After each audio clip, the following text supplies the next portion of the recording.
Em qualquer cidade, os administradores têm inúmeros desafios, e nas cidades que recebem turistas, estes desafios aumentam muito.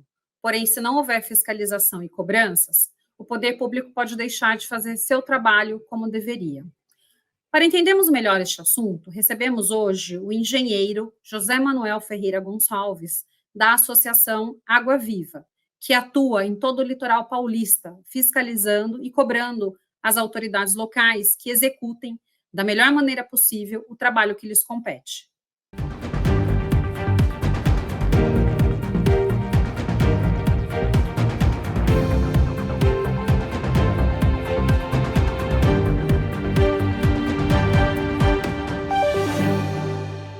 Olá! No programa de hoje, eu vou conversar com o engenheiro José Manuel Ferreira Gonçalves, da Associação Água Viva. Ele irá nos explicar o que é a Água Viva e qual a sua atuação em defesa do meio ambiente. Olá, José Manuel, tudo bom com você? Tudo bem, Renata, é um prazer falar com vocês. A Água Viva nasceu como uma reação da sociedade civil a questões que exigem fôlego e muita determinação, porque a sociedade civil é convocada apenas em algumas situações de crise, mas o que nós precisamos é a sociedade civil permanentemente vigilante, fiscalizando, atuando, demonstrando e sem jamais se cansar. Então, a Água Viva, a Associação Guarujá Viva, nasceu num momento de crise aguda da cidade. Um prefeito acusado de desvio de recursos da saúde em plena pandemia, no ano de 2020, preso, algemado, levado num camburão e perguntando, ironicamente, se havia ar-condicionado na viatura policial. Naquele momento, a sociedade deu um basta para isso. Chega.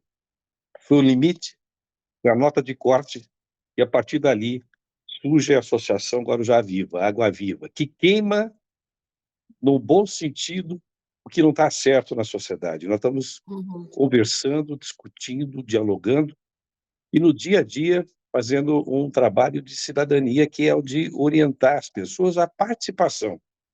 Você sabe que as opiniões são divergentes, é preciso ter opiniões críticas, algumas mais assertivamente educadas, outras menos educadas, mas o que importa é a sociedade sair da toca.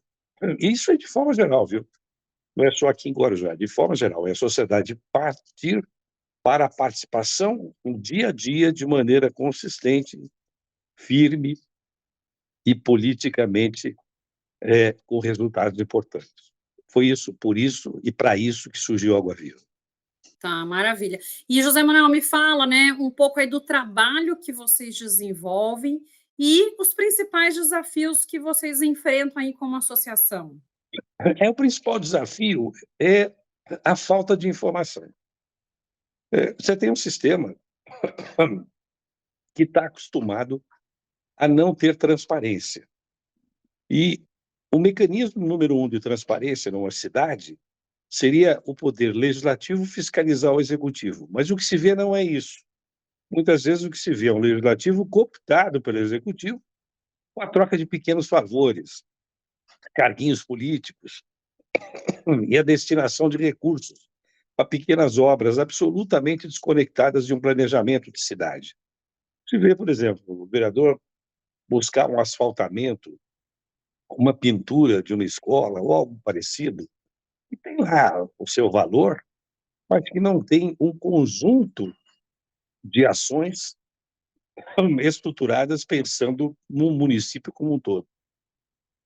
E vale em Guarujá, vale para todas as cidades, de forma geral. Então, o que a gente está pedindo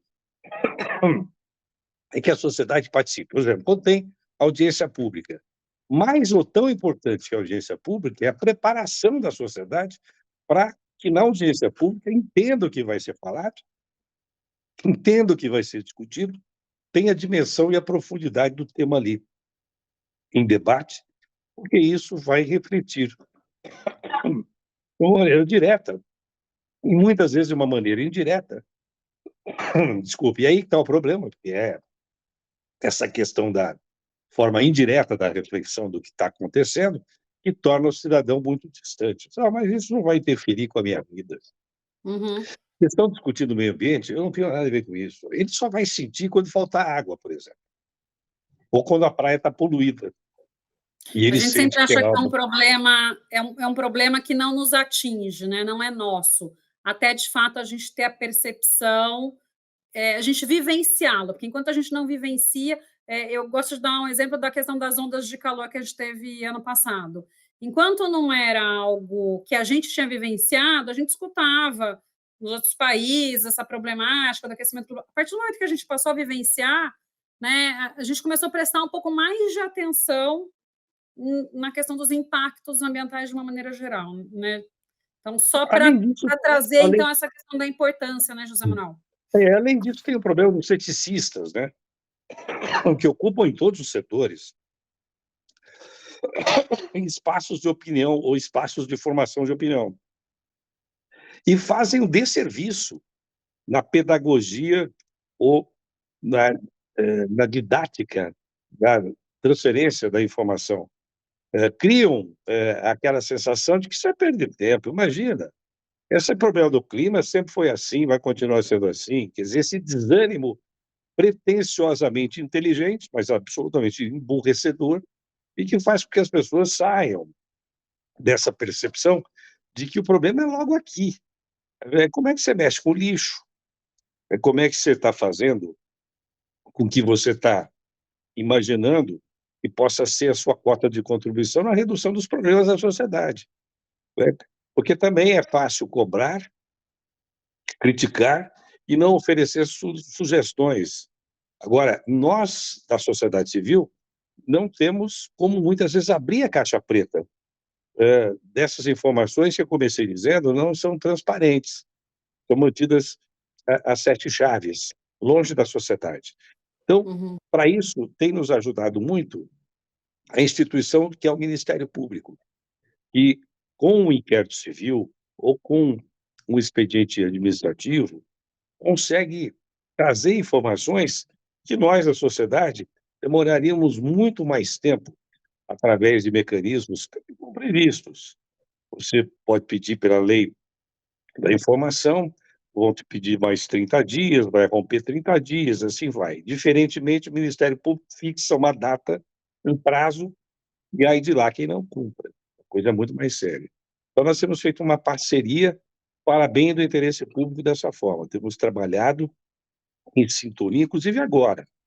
Estão querendo fazer um incinerador aqui na Baixada Santista.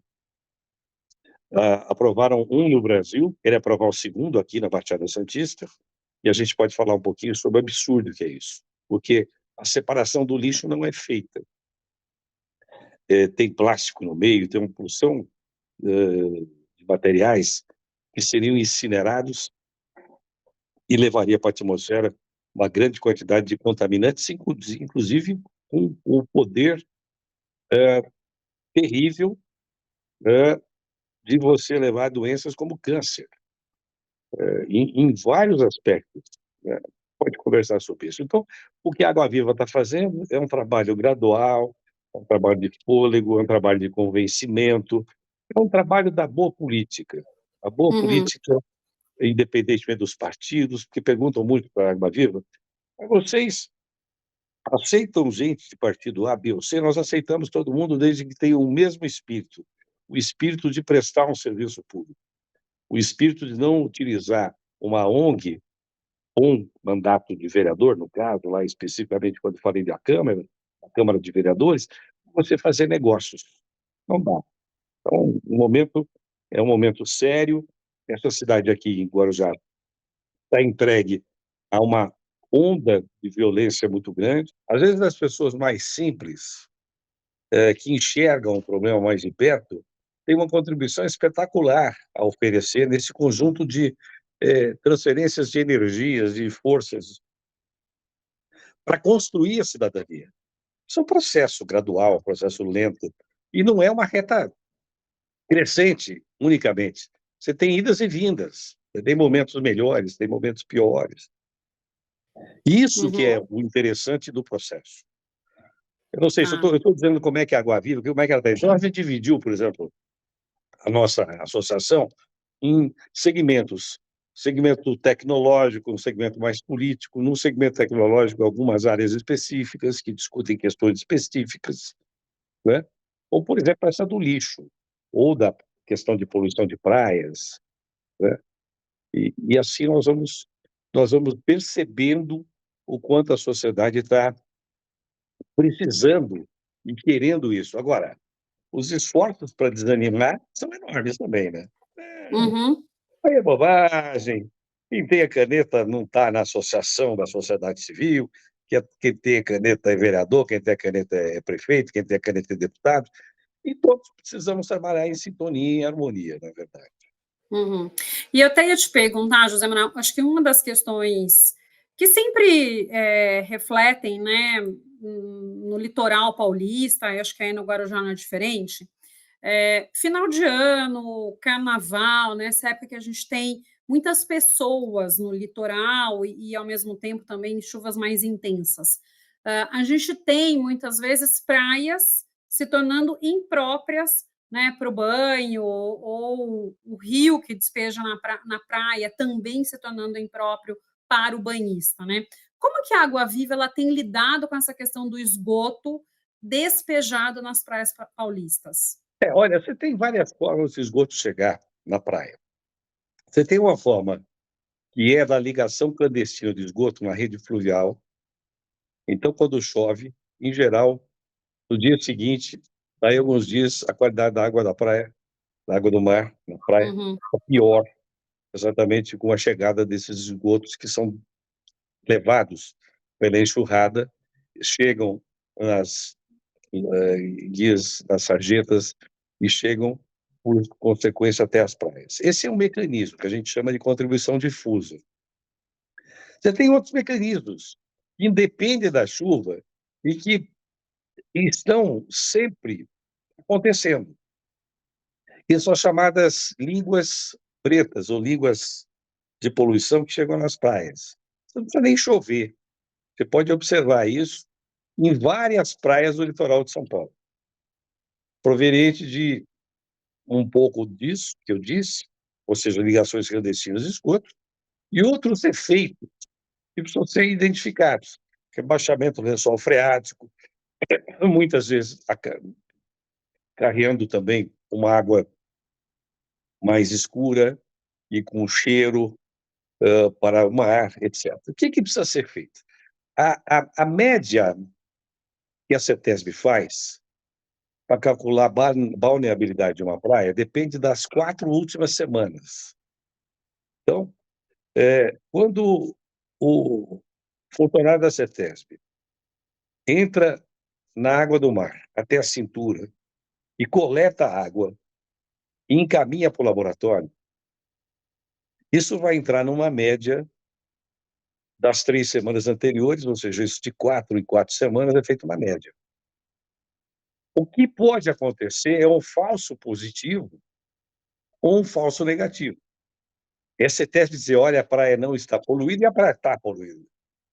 Porque, numericamente, você pode ter uma diluição desses resultados. E pode ser o contrário também.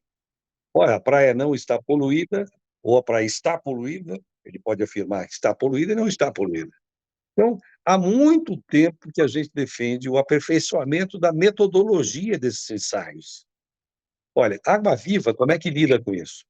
A Água Viva recolheu amostras dessas águas que chegam nas praias. É diferente do recolhimento da amostra da CETESB, que é na água do mar, lá, perto da praia, que é a altura da cintura do coletor. Nós recolhemos e encaminhamos para laboratórios. Há presença de coliformes fecais. O laboratório já informou. Nós agora repetimos uma nova amostragem para pedir mais exatamente a colimetria. Nós queremos medir, não apenas ter a informação da presença ou ausência de coliformes, significa esgoto, mas nós queremos quantificar na amostra para ter não só uma análise qualitativa, mas uma análise quantitativa. É assim que a Água Viva tem feito. Está, nesse momento, em laboratório, sendo processado, e nós, nos próximos dias, teremos, porque recolhemos nos últimos dias, questão de uma semana, água na praia de Pitangueiras e água na praia das Astúrias. Agora, aqui em Guarujá é um fenômeno.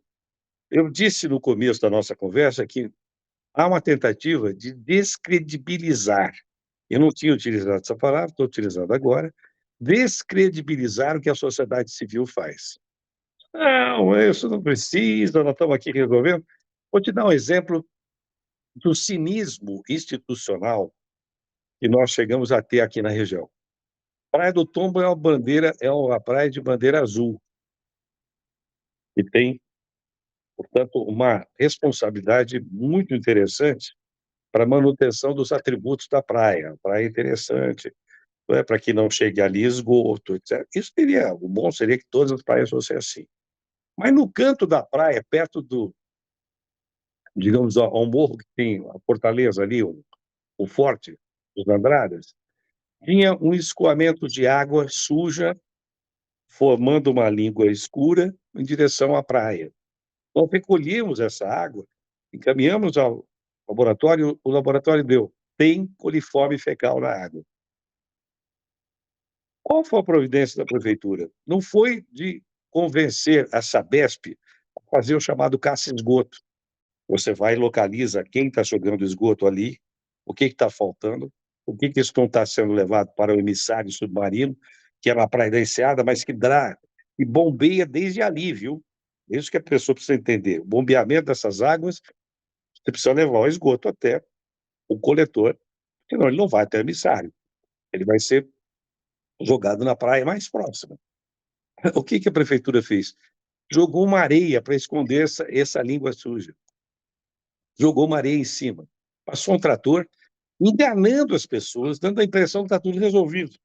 E a coisa não está. Então, falta esse compromisso com a saúde pública, esse compromisso com o turismo sustentável, esse compromisso com a verdade e com o que eu estou dizendo a vocês de interesse público.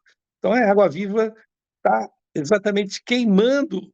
Isso eu disse, a Água Viva tem, na sua historinha, ela é um animal antigo, né? Você pegar a história, ela resiste, tá? E ela queima. Ela vai queimar esse tipo de atitude, porque esse tipo de atitude não ajuda absolutamente em nada. A prefeitura foi flagrada fazendo isso, nós vimos isso, nós dissemos que isso não podia estar acontecendo, eles fizeram assim mesmo. Então, por isso agora fizemos pesquisas em outras praias e estamos aguardando no Tombo, e isso ressurge ali. Está percolando por baixo, está chegando na água no mar, mas não está aparecendo assim por Tá. cima, tá? Então são coisas desse tipo que a gente está enfrentando, e também não é novidade, porque isso se enfrenta no litoral todo, né? Uhum. Outro problema que acho que o litoral brasileiro, né, acho que principalmente aqui o estado de São Paulo acaba enfrentando, é esse crescimento desordenado das cidades, uma falta de planejamento, não só para a questão de moradias, mas também para a atividade turística sustentável. E a gente sabe que o período crítico de chuvas está se aproximando e que desastres, né, como o que aconteceu no litoral norte paulista no ano passado, o 23, podem voltar a ocorrer devido a essas ocupações irregulares, desmatamento, entre outros problemas. No seu ponto de vista, né, é possível equacionar essa questão? E o que eventualmente está sendo feito ou que pode ser feito para tentar prevenir esse tipo aí de Bom, problema, né? Porque a gente sabe que não é um assunto confortável para os prefeitos, para os políticos, porque ele acaba perdendo voto a partir do momento que ele retira essas pessoas dessas ocupações irregulares. E, é, ao mesmo tempo, precisa dar um local para essas pessoas morarem, né? Então, é este conflito que é vivenciado. E como que a gente equaciona isso, né? Como que vocês enxergam essa questão? equaciona com planejamento, equaciona com coragem, equaciona com atitude. O que não pode haver é essa covardia sistemática, transformando o pobre num eleitor num curral eleitoral e deixando ele cada vez mais pobre, cada vez mais dependente de uma espécie de solução mágica. Não vai ter solução mágica. O que a gente defende são planejamentos ao longo do tempo. Hoje, está se autorizando construir espigões numa cidade como Guarujá. Tá? Evidentemente, não é suportável isso. Então, os homens públicos facilitaram os planos diretores, com o zoneamento da cidade e com outros instrumentos legais, a instalação de empreendimentos enormes. E a Sabesp foi atrás e devia ter obrigação de dizer: não, nós não temos estrutura nem para coletar o esgoto, nem para levar água. Nós não temos estrutura para isso. Nós, aliás, teremos uma reunião com a Sabesp nos próximos dias. Né? Conversamos aqui em Guarujá, vamos conversar na Superintendência em Santos. Eu até disse, eu quero ter o número da RT, do engenheiro, colega profissional, que assinou um documento dizendo que tudo bem, que está tudo em ordem. Pode colocar mais um espigão aqui que não vai faltar água, que nós vamos coletar esgoto. Isso não é verdade. Isso não é verdade. Nós temos que dizer com clareza. E depois que o problema está acontecendo, você falou de encosta de morro. O pobre não tem onde morar, e ele não vai morar no morro porque ele gostou de ter lá de cima uma vista para o mar. É porque não tem outro lugar para ele ir. Ou vai para o morro ou vai para o mangue. Ou ele corre um risco de deslizamento lá em cima, ou ele corre um risco de que na casa dele a água entra ou entre sem bater. Evidentemente, eu não estou fazendo ironia, mas é assim, sem pedir licença. Invade tudo, com doenças, etc. E tal. Então, o que você precisa? Planejar, olhar de cima, olhar de forma estruturada. É possível? É possível, mas tem limite. Tem capacidade até um certo ponto. Você tem que estudar tudo isso de maneira em que a ciência ofereça essas informações. Hoje você tem imagens de satélite, você tem o geoprocessamento, que é uma ferramenta que bem utilizada, e você pode fazer até estatística de crescimento, no que nós chamamos geoestatística. São ferramentas poderosíssimas para planejar o futuro e para organizar o que pode ou o que não pode acontecer. Que é muito fácil. Chega na hora da chuva, chega a hora da enchente, diz: olha, meu Deus do céu, nós não temos culpa, nós não temos estrutura, aconteceu, olha só, o sujeito. Não adianta só depois ter mecanismos de remediação. Na hora da crise, tocar um alerta, uma sirene, o que, aliás, nem isso é feito, hein? Para que as pessoas tenham tempo de correr. Olha que mediocridade. Tem o tempo de correr para sobreviver, levando as suas respectivas vidas em frangalhos, aonde quer que seja. Nós, da sociedade civil, da área da engenharia ou fora da área da engenharia, todas as áreas que são pertinentes, eu incluo aí o turismo, incluo a área da economia, a área da medicina, os professores, o pessoal do comércio, todo o segmento. Nós temos a obrigação de nos reunir e discutir em profundidade e dar um norte, né, em que não pode, a cada ano, sempre a mesma história idiota. Pô, e agora que a gente faz? Bom, a gente não faz, aí fica torcendo para não chover. Ou então torcer para chover logo, e depois, no dia seguinte, a tragédia nova faz com que a tragédia do dia anterior seja esquecida. De Uhum. tragédia em tragédia, nós vamos levando e empurrando com a barriga. Isso é uma vergonha.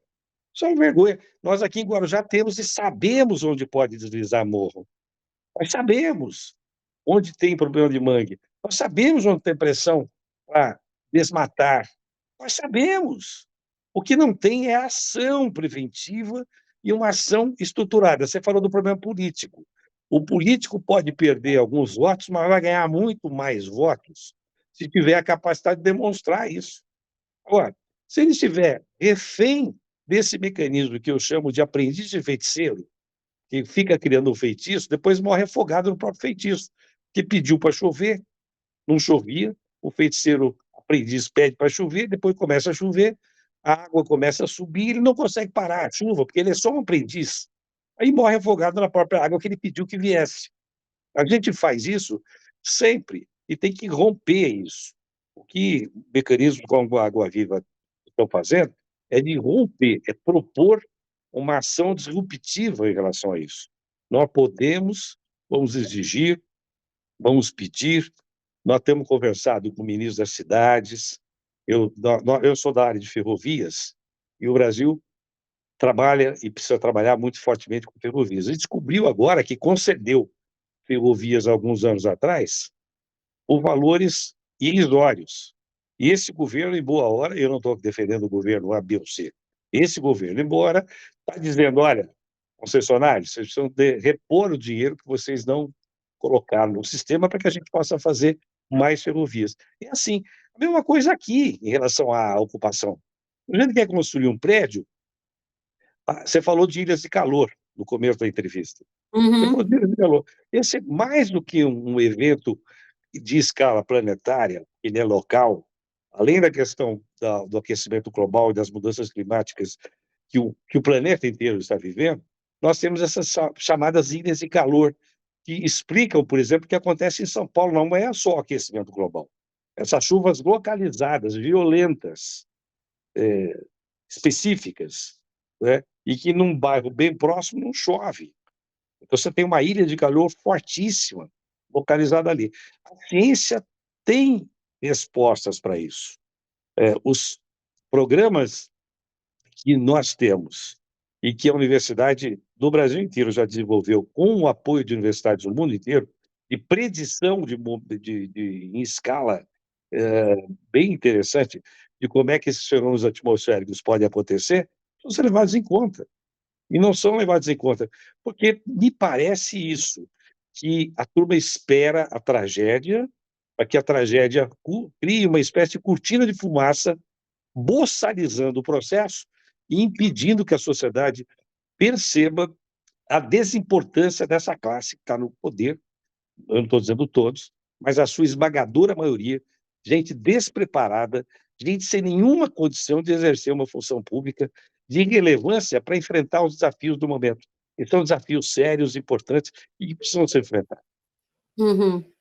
E, José Manuel, você colocou aí questões aí muito importantes, né, que acho que precisam ser enfrentadas, e foi coisa que você também já falou no começo, muita gente às vezes acaba não tomando como um problema dele, né, apesar de ser um problema aí do município, como não lhe afeta diretamente, ele acaba não tomando isso como uma ação necessária dele, mas é importante esta movimentação da sociedade civil e do trabalho que vocês fazem, né? Porque se não for essa cobrança via sociedade civil, talvez a gente avance menos ainda do que a gente tem conseguido avançar, né? Então, realmente aí muito importante esse trabalho de vocês. E daí uma outra questão que eu queria perguntar é a questão aí da taxa de proteção ambiental que o Guarujá instituiu, e acho que outros municípios também no litoral paulista, né, Ubatuba,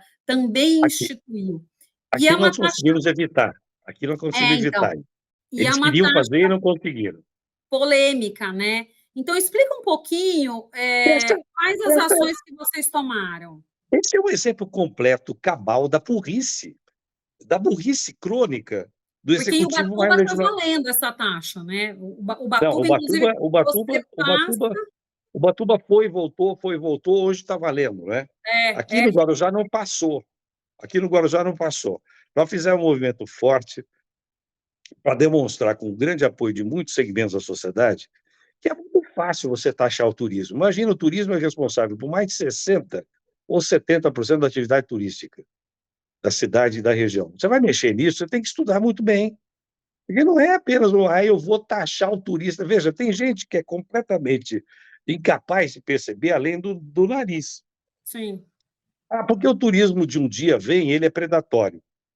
Então eu vou taxar esse turista, já que ele vem, nós vamos limpar o que ele faz, nós vamos cobrar dele o que ele faz. O princípio é absolutamente trivial, é absolutamente simplista e, por isso, emburrecedor. O problema não é o turista de um dia, é a falta de estrutura de receber o turista. O turista vai para a praia, você não tem um chuveirinho para ele tomar, lavar, lavar as mãos, os pés, você não tem um chuveiro, você não tem um banheiro público. Eles instalaram o banheiro público aqui no Guarujá, depois de muita luta, inclusive da Água Viva, pedindo banheiro público, instalaram, são 27 praias, instalaram 12 banheiros públicos e nem sequer cuidam da limpeza dos banheiros que eles instalaram recentemente. Então, é preciso pensar de uma maneira generosa. Não é o povo pobre que vem para a praia e que tem culpa do que acontece. Eu me lembro no início, eu sou um sujeito da área metro ferroviária. Eu me lembro quando o metrô de São Paulo surgiu, há muito tempo atrás, se alguém derrubasse um pedacinho de papel no chão, o usuário do metrô ia advertia, dizia: escute, está sujando o metrô, porque Uhum. aquilo passou a ser um orgulho coletivo. Sim. As pessoas cuidavam daquilo com muita delicadeza e com muita eficiência. Isso tem que acontecer nas praias, tem que acontecer em todos os Uhum. segmentos, em todos os sentidos. Então não adianta, eu vou passar a responsabilidade da incompetência da cidade, que não sabe planejar, não sabe projetar e não sabe organizar as suas ações políticas, eu vou projetar isso e colocar para cima do cara que vem para a cidade, como se assim eu Uhum. estivesse resolvendo. Isso é de uma estupidez, isso é de É. uma total. E depois, recursos que iam ser carreados por um grupo de espertalhões, sem que houvesse institucionalmente, porque a discussão Você tem nunca que é ter a pessoal. vinculação, né, do Sim, arrecadado para a proteção, né. sim. E aí eles não tinham nem previsto que isso iria para o Fundo de Meio Ambiente. No É, início, eles tinham criado um grupelho dentro de algumas secretarias municipais. Nós denunciamos isso, vocês perderam o juízo de vez. Vocês estão pensando é. que isso é dinheiro que vai para a mão desta gente? Não vai. Então, veja, isso está em discussão, foi retirado da pauta, eles podem voltar com isso a qualquer momento, nós teremos a oportunidade de voltar a discutir isso. Agora, a sociedade tem que debater muito. E tem um outro problema agora, que é criar, ou tentar criar um incinerador. Onde é feito o aterro sanitário, que é no sítio das Neves, para quem não conhece, é na rodovia Cônego Domênico Rangoni, depois que passa Cubatão, depois que passa lá, tem um túnel do Tejeré, um túnel lá em cima, esqueci o nome do túnel agora, tem um túnel que foi há muito tempo construído na pista de quem retorna de Guarujá para São Paulo, mas não tem no outro sentido, tem uma serrinha, por isso que tem uma serrinha, as pessoas não percebem, quem vem retornando para São Paulo passa pelo túnel, sobe um pouquinho da serra, mas fura ali montanha e passa do outro lado não tem, então a gente sobe uma serrinha em direção ao Guarujá. Quando acabou essa serrinha, tem o sítio das Neves. Não tem mais onde guardar o lixo. O que que esses iluminados querem fazer? O incinerador, para queimar o excedente. Já que não tem como depositar, nós vamos queimar. Olha, só que é um lixo não separado, é um lixo que junta plástico com material orgânico, tudo que você pode imaginar. E ainda não apagamos para recolher, porque é a Baixada inteira que recolhe isso, né? Nós pagamos para recolher esse lixo.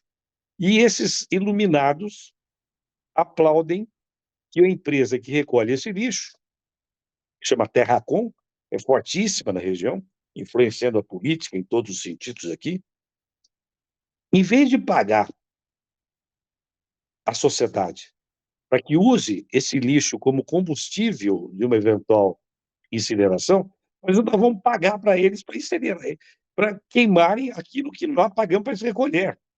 Eles pagaram Uhum.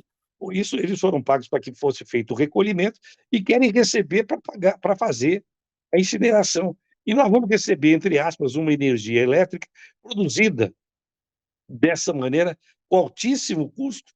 E a CETESB aprovou isso outro dia. Olha que absurdo. A companhia, que é uma companhia de tecnologia ambiental respeitada no mundo inteiro, aprovou isso. E nós estaremos reunidos nos próximos dias com o Ministério Público aqui da região, o GAEMA, para conversarmos da urgência de uma ação civil pública contra isso, Uhum. porque já há um inquérito, mas é preciso avançar além do inquérito, uma ação civil pública. Vamos conversar com muita tranquilidade. Nós sentimos, como eu disse no início da conversa, que o Ministério Público é um guardião da defesa do interesse do cidadão, não só no papel, mas na realidade. Uhum. São os direitos difusos do cidadão, a questão ambiental, a questão de poluição de praias e tudo isso. Mas a gente tem que ter, como eu disse a você no começo, fôlego e determinação. Sim, com certeza. E você estava mencionando essa questão aí das praias, né, eu tive a oportunidade de acompanhar a COP28 em Dubai. É lógico que eu estou falando de uma outra realidade, né, mas, ao longo das praias ali em Dubai, em distâncias não muito longas, tá? Você tinha banheiros, tá? Tanto feminino quanto masculino, com uma pessoa responsável pela limpeza o tempo inteiro, né? Durante o dia, e banheiro de qualidade, que se você quiser sair da praia, tomar um banho dentro do banheiro, além da ducha na parte externa, você teria condições de tomar banho, utilizar o banheiro, e além dessa infraestrutura do sanitário, da ducha para quem quisesse tomar um banho de ducha, você ainda tinha lugares, isso pelos principais pontos da cidade, para você recarregar a sua garrafinha d'água. Então, você estava andando de bicicleta ou andando no calçadão, sua água acabou, né? Você recarregava com água potável, isso sem pagar nada. Então, isso foi uma coisa que me chamou muito a atenção, que eu falei assim, nossa, olha a infraestrutura Uhum. de praia, né, que é oferecido, porque a pessoa vai para a praia, depois se troca e continua um passeio, né? Coisa que a gente mal tem, muitas vezes até em quiosque que tem ao longo da praia, quando você tem um sanitário, ou às vezes até a ducha que é oferecida, infelizmente, na maioria das vezes, talvez pelo número de pessoas que acabam acessando, não é de qualidade. Então, isso é algo que a gente precisaria repensar na nossa estrutura, até como turismo, pensando até mesmo na proteção, né? Proteção ambiental, proteção das pessoas, porque tudo isso você também tem a questão da saúde atrelada e que ninguém para pensar. Pô, mas olha só que coisa bacana, você falou que você foi em Dubai. Esses eventos, que a ONU realiza são espetaculares, porque as pessoas trocam informações interessantíssimas como essa. Eu acompanhei, eu sou jornalista também, eu acompanhei durante muito tempo eventos climáticos que a ONU realizava na questão do aquecimento global. Fui para Copenhague, estive em Paris, estive em Cancún antes disso, tive vários momentos. E lá eu vi os esforços mundiais para enfrentar problemas, alguns mais estruturados, estruturantes, mais complexos, e alguns menos complexos, como esse de colocar banheiro na praia. Você falou de Dubai, uma região que foi deserto, e eles conseguiram fazer. Nós temos praias espetaculares e nós não conseguimos fazer.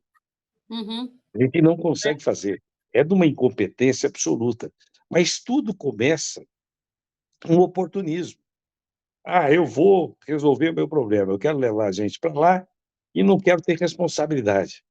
O poder público autoriza, dá o alvará de construção, permitiu, dentro do zoneamento da cidade, o poder legislativo fez lá leis, foram resultado de uma pressão e contra-pressão da sociedade, tudo isso precisa ser verificado, precisa ser analisado com cuidado.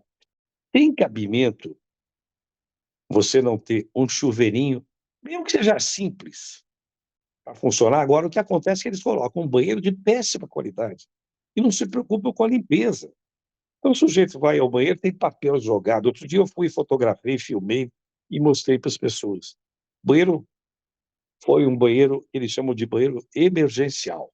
Já começa no nome. O Não tem nome, que ser, exatamente. não tem nada de ser emergencial, tem que ser o ano inteiro. Tiveram um ano inteiro para planejar, para projetar. Como não conseguiram, vem de uma forma calhorda, irresponsável, leviana, falsa, dizer que está resolvendo emergencialmente. E nem assim estão fazendo. Então, é preciso organizar. Nós estaremos com a Sabesp, estaremos com o Ministério Público nos próximos dias, nós vamos conversar. Agora, como nós, da sociedade civil, não temos muitas informações além do que gostaríamos, e o Ministério Público, como eu disse também no começo da nossa conversa, pode abrir essa caixa preta. A partir da abertura dessa caixa preta, nós temos técnicos que estarão como voluntários, e a sociedade não tem recurso para pagar salário para engenheiros e técnicos estudarem esse assunto. Isso cabe ao Uhum. poder público. Mas nós, da sociedade, temos voluntários que vão pegar esses dados, vão estudar e vão dizer: por que não? Por que falta? A Praia do Tombo, que é a bandeira azul, tem chuveirinho e tem o banheiro público, que, o bem ou mal, funciona. É muito pouco. a limpeza não é espetacular, mas funciona. Agora, eu já vi no mundo banheiro transparente, quando não tem ninguém dentro. O sujeito entra, ele fica opaco, mas ele é transparente para que as pessoas de fora, enquanto não estiver dentro, ninguém perceba a limpeza que está, ou a sujeira que está lá dentro, para que todo mundo perceba. Então, o mundo já desenvolveu mecanismos que tecnologicamente respondem a essas necessidades. Agora, nós precisamos dar um salto de qualidade. Uhum. No Guarujá, nós estamos tentando fazer isso. Nas outras cidades da região, é preciso tentar fazer isso. É viável, é possível, é necessário, é urgente. E caso isso não seja feito, depois vem essa ideia: eu vou cobrar taxa de turista. Bacana. Eu Uhum. vou cobrar taxa de turista. Para quê? Para quê? Para engordar mais o faturamento por fora de alguns segmentos que a gente sabe que fazem isso de uma maneira não republicana, de uma maneira, eu diria, descendo a escadaria do crime. Nós não queremos isso. Uhum. Vamos tratar as pessoas com respeito. Dá para fazer isso. Ah, não, se eu botar banheiro, olha só o raciocínio que eles tiveram. Na Praia das Astúrias tinha um banheiro colado no corpo de bombeiros ali. Eles derrubaram. É onde colocaram agora o banheiro emergencial, entre aspas, que eles não limpam. Colocaram o banheiro antes acoplado, de alvenaria, e não cuidavam. Então virou ponto de venda de droga, virou ponto de aliciamento de menores, além da sujeira. Então, a falta de responsabilidade no dia a dia, no trabalho, no cuidado, porque todo dia a gente tem que cuidar, é assim que todo mundo, Uhum. no dia a dia tem que cuidar. Você não vai funcionar sem esse cuidado, sem esse olhar. Se não houver esse olhar verdadeiramente criterioso, e que não é de salvação da pátria, é o mínimo que você faz, nada vai funcionar. E não adianta, por exemplo, você faz um banheiro e compra vaso sanitário e pia da pior qualidade, quebra no dia seguinte e ninguém respeita. Nós não Uhum. queremos banheiro de má qualidade, nós não queremos serviço público de má qualidade, nós não queremos, nós exigimos, nós estamos exigindo coisa de qualidade que eu não preciso chamar de primeiro mundo, não. Coisa do Brasil, com equipamento nacional, mas com inteligência, com bom senso e, sobretudo, com o dever de respeitar o cidadão, né? Imagina, Uhum. eu perguntei várias vezes, fui inclusive quando derrubaram o banheiro da Praia das Astúrias, eu digo isso como um pequeno exemplo. Eu fui perguntar: "Por que que vocês fizeram isso?". "Ah, porque dava muito trabalho". Dava muito trabalho? Pois é, dava muito trabalho. Porque o poder público disse que dava muito trabalho, e por isso preferiram, é que nem corta o cabelo, você está caindo o cabelo, vai lá e corta o cabelo que não cai mais. Esse tipo de burrice nós temos que impedir. É. Agora, e nós vamos declarar alto e bom som, um pouco mais de responsabilidade, um pouco mais de generosidade, um pouco mais de seriedade, e sem criar essa armadilha de que imaginar que do dia para a noite vai se resolver tudo isso por encanto, não vai. Uhum. Não, perfeito. José Manuel, para a gente poder encerrar aqui esse nosso bate-papo, que mensagem que você deixa para a nossa audiência? A mensagem de certeza de que o caminho que nós estamos defendendo é um caminho capaz de virar esse jogo da mediocridade, esse jogo da, eu diria até da infantilidade política, esse jogo da esperteza pequena, desse voo de galinha inútil, que não leva nada a lugar nenhum, pode ser trocado por um jogo sério, em que o político venha e converse com seriedade, e que as pessoas entendam que vão frustrar alguns dos seus objetivos, alguns dos seus interesses, em benefício do interesse maior, do interesse coletivo. E saibam que isso é o que eu estou chamando de generosidade. Generosidade não é uma coisa burra, no sentido, o cara é generoso, olha como ele é tonto. Não, não é isso. É porque é a própria sobrevivência do planeta. Nós estamos aí Uma hora que vocês quiserem, a gente fala sobre esse incinerador, que é uma coisa gravíssima. Nós estamos discutindo coisas muito sérias, e nós íamos fazer um incinerador, queremos fazer um incinerador, veja só, do lado da onde nós íamos ter um reservatório para abastecimento de água da região, a cerca de 1.100 metros desse potencial incinerador, jogando coisa na atmosfera cancerígena, sabe? Pertinho da cava da Pedreira, do rio Jurubatuba, Jurubatuba-Mirim. Mas esse é um outro momento que a gente pode conversar, é grave, sério, mas a mensagem que fica é, do outro lado do túnel, já que eu sou um cara da área de ferrovia, tem uma luz, e essa luz não é uma luz de um trem que vem no sentido oposto, é uma luz de um sol que está brilhando do outro lado. Nós precisamos atravessar esse túnel de ausência de cidadania, de ausência de respeito, de falta de comprometimento com o interesse público, mas nós vamos chegar do outro lado, e a sociedade pode demorar algum tempo, e é natural que demore, né? As futuras gerações, um dia, vão saber que isso foi feito, e necessariamente foi feito enfrentando essas dificuldades. Essa é a mensagem que eu acredito que seja uma mensagem não só de esperança, mas de que é possível, é Uhum. absolutamente possível, e a gente está colaborando para que isso aconteça. E vem a colaboração de onde vier. Tem muita gente boa em todos os sentidos, não só na academia, na sociedade, gente humilde, gente boa que vê o problema de perto, e a gente pode, com essa somatória de informações, construindo esse novo tecido, que é esse tecido da cidadania. Não é fácil, mas o caminho é esse. Maravilha. José Manuel, muito obrigado. Eu agradeço a sua participação no nosso programa de hoje. Ok? Eu que agradeço, Renato, um abraço a todos vocês, tomo as ordens, quando precisar, para uma boa conversa nesse nível, que a gente possa informar, esclarecer e ajudar a formar uma opinião pública vigorosa, firme e séria. Muito obrigado. Não, imagina, eu que agradeço. Bom, no programa de hoje eu conversei com o engenheiro José Manuel Ferreira Gonçalves, da Associação Água Viva. Muito obrigada a você que nos prestigiou até aqui. Deixe seu like, se inscreva em nosso canal e compartilhe. Nos vemos na próxima semana.